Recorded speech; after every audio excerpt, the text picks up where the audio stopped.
In 1869, a devastating gale ripped through the Maritimes, dealing death and destruction on a scale which had never been seen before. For centuries after it struck, the Saxby Gale was remembered in Atlantic Canada as the storm to which all other storms were compared. Tales of the staggering financial cost, of the massive waves it brought, and the harrowing tales of near escapes were passed down from generation to generation. What makes the Saxby Gale unique, though, was that one man had actually predicted this storm a full year before it hit. He had desperately tried to warn people that it was coming, but his warnings were, in the words of one newspaper, "were treated as fiction of the imagination." But at the appointed time, the prediction was fulfilled.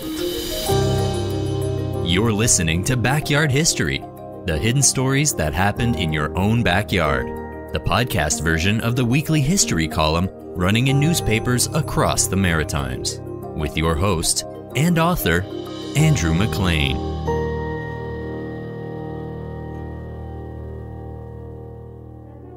On Christmas Day in 1868, the London Standard newspaper printed a curious letter, which was soon reprinted in newspapers in Atlantic Canada. It warned that a horrific storm would slam into eastern Canada nearly a full year from then, on October 5th, 1869. The letter, written by Stephen Martin Saxby, said, "Kindly permit me to offer a special warning for the safety of mariners, with regard to 1869, that at 7 a.m. on October 5th, the moon will be at that part of her orbit which is nearest to the Earth. Her attraction will, therefore, be at its maximum force. At noon of the same day, the moon will be on the Earth's equator, a circumference which never occurs without marked atmospheric disturbance. In other words, nothing more threatening can, I say, occur without miracle." Saxby was speaking in that restrained manner of a British aristocrat in the Victorian age, but the St. John Globe newspaper explained what he meant in more simple words. The prediction was a worldwide hurricane. In his letter, Saxby urged people to prepare, writing, "In the meantime, there will be time for repair of unsafe seawalls and for the circulation of this notice throughout the wide world." Stephen Martin Saxby had been an engineer and a lieutenant in the Royal Navy in Britain. He had attended university in Cambridge, he had taught at the prestigious Greenwich Steam College, and he had invented a way to correct compasses on iron steamships. In short, he was a highly respected and sought-after scientist and engineer. Was being the operative word in that sentence. He had been highly respected until he started claiming that he could predict the weather using science and the position of the sun and the moon. He published what he called the Saxby Weather System for predicting storms. He kept writing in to sailing magazines trying to warn mariners about storms. He kept writing letters to the meteorology department in Britain alleging that he could predict the weather. So, while he had been respected once, he was, by the time that he wrote this letter, considered to be, well, to put it bluntly, to have gone a little crazy in his old age. The Royal Meteorologer told him to stop his investigations and to stop writing him. The meteorology department published a whole book refuting his Saxby weather system.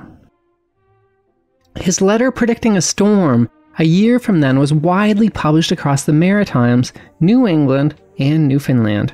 But his prediction appears to have been received with a fair amount of hostility. He was considered to be, in the language of the time, a lunatic. Saxby had been expecting this reaction, though, even mentioning it in that letter. "I am quite aware that in taking this step, I am allowing a sense of social duty to outweigh personal considerations, but I accept the consequences." 1 month before the date of the storm, Stephen Martin Saxby again made his dire warning in another widely published letter, advising coastal communities to prepare and fishermen to avoid the water. He wrote, "Could I save one life, it would be very cheaply purchased in making better known certain laws of nature." His letter was published in the Maritimes. For example, it ran on October 2nd in the St. John Telegraph and Journal newspaper, but it was presented more as a curiosity rather than a serious warning. Meanwhile, in Halifax, local amateur astronomer Frederick Allison agreed with Saxby's predictions, and he also wrote into a local newspaper saying, I believe that a heavy gale will be encountered here on Tuesday next the 5th October, beginning perhaps on Monday night, possibly deferred as late this Tuesday night, but between those two periods, it seems inevitable. As the date of the predicted storm grew near, not everyone casually dismissed the warnings. A young J. Clifford Campbell from the small farming community of Little River, New Brunswick, which is close to Fundy National Park, wrote that his grandparents had told him that when they were young, they had heeded Saxby's warning.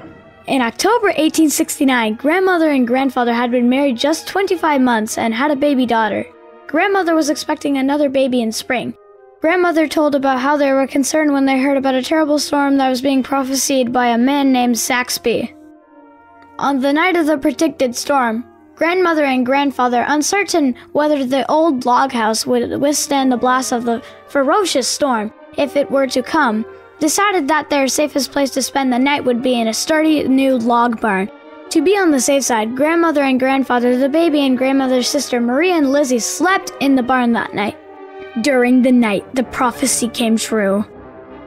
2 days later, the St. John Christian Visitor newspaper put out its first edition since the storm. Its opening line read, Lieutenant Saxby's astronomical calculations were based upon correct scientific principles. At the appointed time, the prediction was fulfilled. The morning of Monday was delightfully warm for the season, and to the general observer was no cause for alarm, but the sudden changes of the barometer indicated that a storm was at hand. Early in the afternoon of Monday, the wind came in fresh from the southeast, and by 7 a.m. it increased to a perfect gale, and the rain came down in torrents. With the rising wind, in rushed the raging sea, threatening destruction to everything within its scope. The Telegraph newspaper wrote, The tide threw boulders, stones, and coarse gravel right over the tops of houses. Whole families, young and old, women and children, including young babies, were turned out in the streets, barely escaping with the clothes they had on and losing everything else, while with the noise of the wind and the waves, the cries of men trying to save their property and the wailings of women and children presented a truly appalling scene. When it crashed into the Maritimes, what became known later as the Saxby Gale brought winds of over 100 miles an hour and the highest tides that had ever been seen. Luckily, the Maritimes' two economic powerhouses, Halifax and St. John, were largely spared. However, the storm brought massive devastation to small fishing communities and to farms near the coast. In fishing communities, lobster traps and fishing gear stored on the coast were washed away. Boats disappeared. The large boulders painstakingly piled up as breakwaters were destroyed, quickly followed by wharves and boats. While the scale of the storm would have been devastating anywhere, it was particularly so in the Maritimes because of a unique trait about farming in this region. A great deal of the Maritimes is covered in salt marshes. As far as farming goes, salt marshes are worse than useless. They will actually kill most crops planted there. However, way back in the 1630s, the earliest European settlers, the French, discovered that if they blocked off the salt marshes and they drained them, the soil was so rich that they could farm them without having to use any fertilizer. The dams that they built to stop the salt water from getting into their farms were called dikes. This ingenious way of quickly clearing and farming extremely rich soil made early European settlements in Canada possible. Even in 1869, those dikes still held back the salt water. And if the dikes failed, then the salt water they were holding back would come rushing in, killing the crops, devastating the farmland, ruining the farmers' livelihoods, and risking food shortages across the region. Over the next 2 days after the Saxby Gale hit, a staggering 300 millimeters of rain fell. One by one, all over the Maritimes, the dikes collapsed. Salt water came rushing in, and in minutes, the painstaking work that had been built over 200 years was washed away. In Windsor, Nova Scotia, the Halifax Chronicle reported that About 11 o'clock Monday night, 4 dikes near Smith Island gave way, and 10 minutes after, where the lowlands for miles around were flooded. The tide rose 4 feet higher than it was ever known before. Bridges were carried away and destroyed. the Amherst Gazette reported from Cumberland County, Nova Scotia, that the dikes had held until a single great wave smashed them open. At 10:30 on Monday night, the dikes overflowed, the water having already greatly accumulated to the depth of 1 to 2 feet. A wave similar to the tidal bore swept up with a rearing noise and a great velocity, carrying almost everything before it. Stalks of hay, fences, and in many cases, well-filled barns. Speaking of tidal bores, the famous Moncton tidal bore on the Petitcodiac River that day was estimated to have been 10 feet high. It destroyed the bridge linking Riverview with Moncton. Moncton's dockside warehouses were washed away, destroying key staples like flour, salt, and other perishables. Of course, the thing about storms is that they're not exactly fair. It's completely random whose life is devastated and who gets spared. And that's why natural weather phenomena are so terrifying for humans.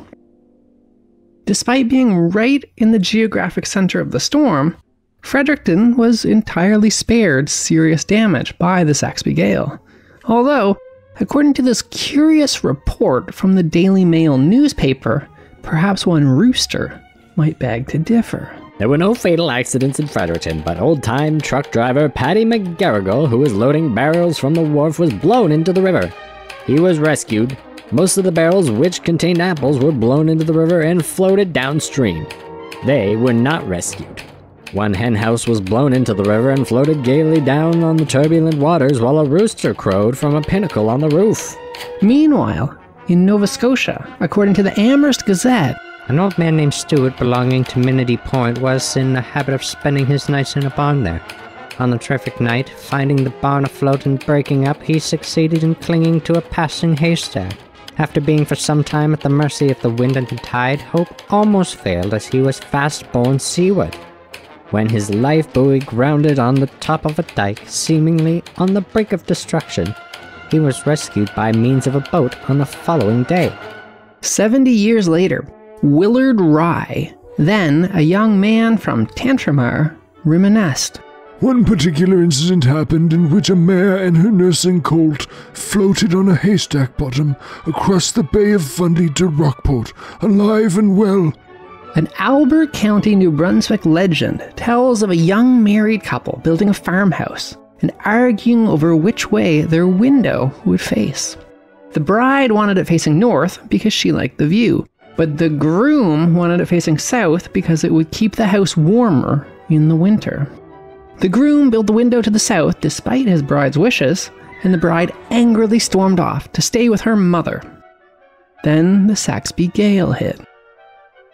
When the worried bride returned home to check on her husband, she found that the whole house had been rotated around by the storm, and now the offending window was facing north, just like she had asked for. As for young J. Clifford Campbell's grandparents, he wrote that, Never had they known the wind to blow with such fury. As the hours passed, the storm died down. The new barn had stood the test of the severe blast of the gale. In the morning, they ventured forth to survey the damage. Grandmother said she was surprised to see the old log house was still standing. The porch had been ripped off the house and carried 100 yards behind the house, where it had been caught up in the trees at the edge of the cleared land. the Saxby Gale and the damage that it wrought marked a huge crisis for the then brand new country called Canada. It also offered something of an opportunity for the leaders of Ontario and Quebec to try and get the reluctant Maritimers to embrace the new country that they had rather reluctantly joined 1 year earlier. You see, from the Maritimers' perspective, joining Canada had not been part of the plan. The leaders of Nova Scotia, New Brunswick, and Prince Edward Island had gone to Charlottetown to discuss forming a maritime union, which means their three colonies uniting into their own country. Leaders of Ontario and Quebec had insisted on coming to Charlottetown too, claiming that they would be mere observers. Much to the Maritimers' surprise, their leaders returned from Charlottetown no longer talking of maritime union, but rather talking about forming some new country called Canada, with Ontario and Quebec. Few Maritimers wanted this, but they were forced into it anyway, less than 2 years before the Saxby Gale hit. In the wake of the storm, the Maritimes were devastated. This was a time before there was any kind of insurance, and not only individual farmers but entire communities were completely and utterly ruined. A Windsor, Nova Scotia newspaper wrote 10 days after the storm. The floods have abated. On Tuesday, the last field was left dry, and now nothing but a barren scene meets the eye in every direction. The beautiful green afterfeed of the dikes is turned into a muddy green marsh, which produces an unhealthy, dismal fog and a sickening smell. Fences are lying strewn in every direction. Haystacks are racked and ruined. Occasionally, the carcass of a dead animal is seen bleaching in the sun. The town dike of Avondale will not be repaired. It will not pay for the trouble. The structure will be abandoned. Willard Rye later reminisced that in New Brunswick, when the great Saxby tide and gale came on October 4th, 1869, anything that was loose had moved. Barns and even small schooners were driven up on high land and dikes were torn down in all directions. Farmers lost nearly all. The Ontarians and the Quebecers' ingenious solution was to not only rebuild the dikes, but to get railway companies to run brand new train tracks along the waters on raised beds where the old dikes used to stand. The new railway beds would not only act as new dikes, but would be constructed by hiring local people. They would bring economic prosperity to the region and would link the Maritimes more closely with the rest of Canada, which would lessen the rather intense anti-Canadian attitudes of New Brunswickers and Nova Scotians back then. As for Stephen Martin Saxby, he enjoyed a sudden reversal of fortunes, overnight going from an often mocked and ridiculed figure to becoming a celebrated and respected scientist. He would die shortly after, at the peak of his fame and of his prestige. But here's the plot twist. Although he had indeed correctly predicted the storm which bears his name down to the hour, it was actually just a coincidence. The moon cycles that he spoke of don't actually cause storms, and his Saxby weather system was not accurate, and it is most certainly not used today. J. Clifford Campbell, voiced by Jack Green. Stephen Martin Saxby, voiced by Josh Green. That was Backyard History with your host, Andrew McLean. Thanks for listening, and stay tuned for another hidden story that happened in your own backyard.